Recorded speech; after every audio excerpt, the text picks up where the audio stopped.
Baik, kita lanjut ke yang kedua, kebiasaan. Apa sih kebiasaan itu? Ya, kebiasaan merupakan perbuatan manusia yang dilakukan secara berulang-ulang dalam hal yang sama.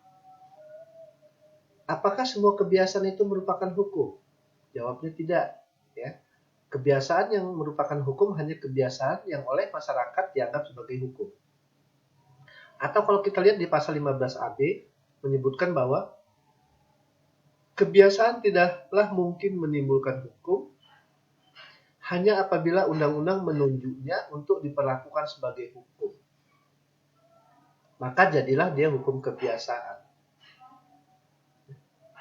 Nah, di dalam pasal 1339 ya, dikatakan bahwa persetujuan tidak hanya mengikat terhadap apa yang telah diperjanjikan, tetapi juga segala sesuatu yang diwajibkan oleh kebiasaan. Artinya apa? Ya, bahwa kalau kita buat perjanjian, ya, tidak terbatas terhadap apa yang telah diperjanjikan saja, tapi harus melihat juga tentang kebiasaan yang terjadi di dalam masyarakat.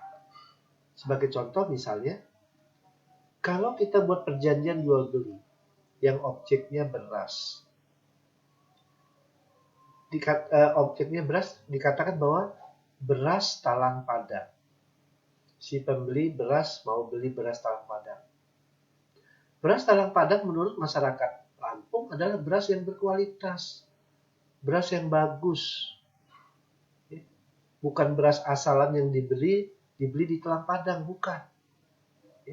Jadi kalau kita buat perjanjian objeknya adalah beras talang padang, berarti objeknya adalah beras yang bagus, beras yang berkualitas, bukan beras asalan yang dibeli di talang padang. Ini yang dimaksud dengan kebiasaan, ya, sebagai salah satu sumber hukum. Yang berikutnya apa? Jurisprudensi. Apa sih jurisprudensi? Itu putusan hakim Mahkamah Agung yang telah berkekuatan hukum tetap. Ini yang namanya jurisprudensi. Ya. Jurisprudensi sebagai sumber hukum kita bisa lihat di dalam pasal 21AB sebagai dasar hukumnya.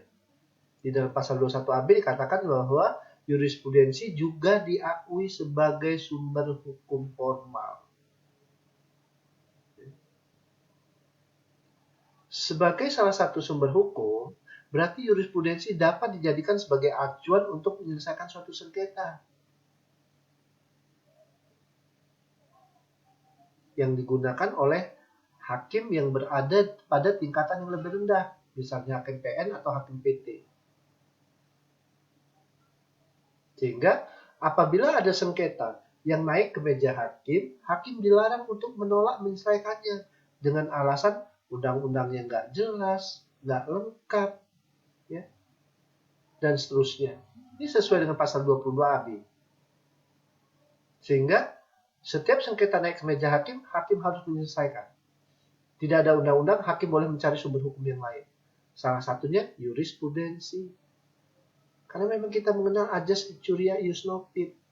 Hakim dilarang menolak menyelesaikan suatu sengketa dengan alasan tidak ada undang-undang, aturan hukum nggak jelas, dan seterusnya. Jadi setiap sengketa naik ke meja hakim, hakim harus selesaikan. Kita lihat di pasal 28AB, hakim wajib menggali, mengikuti, memahami nilai-nilai hukum dan rasa keadilan yang hidup dalam masyarakat. Artinya apa? Setiap sengketa naik ke meja hakim, hakim harus memutuskan. Kalau tidak ada sumber hukumnya tidak jelas, undang-undang tidak jelas, hakim boleh menggunakan hati nuraninya, moralnya, pengetahuannya untuk menyelesaikan sengketa itu. Ini yang dimaksud dengan jurisprudensi. Kemudian ada lagi traktat. Apa sih traktat itu? Perjanjian yang dibuat oleh negara dengan negara lain.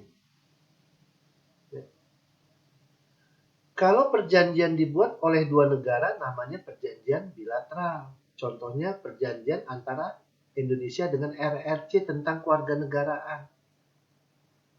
Sedangkan kalau perjanjian dibuat lebih dari dua negara, maka disebut dengan perjanjian multilateral. Contohnya perjanjian NATO. Kemudian ada lagi yang namanya perjanjian kolektif atau perjanjian terbuka. Perjanjian kolektif atau perjanjian terbuka ini merupakan traktat multidimensi, di mana perjanjian ini memberikan kesempatan kepada negara-negara untuk ikut di dalamnya, terlibat di dalamnya, mengikatkan diri ke dalamnya apabila pada saat perjanjian dibuat mereka tidak terlibat. Contohnya tentang PBB. Ya.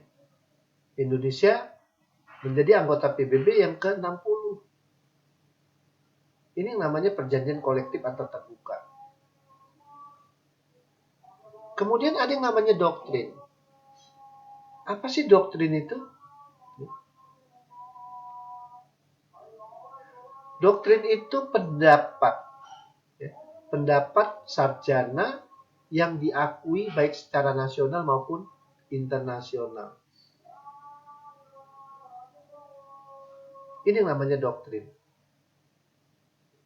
Menurut Arif Siddharta dikatakan bahwa doktrin adalah ajaran di mana ajaran itu dapat disamakan dengan doktrin. Ajaran ini merupakan tampungan dari norma sehingga doktrin menjadi sumber hukum.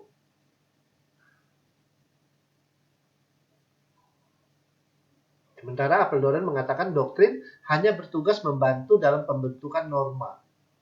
Doktrin itu hanya dipindahkan lebih dahulu ke dalam norma yang langsung, misalnya putusan hakim, peraturan perundang-undangan, sehingga doktrin itu menjadi sumber tidak langsung dalam penerapan hukumnya.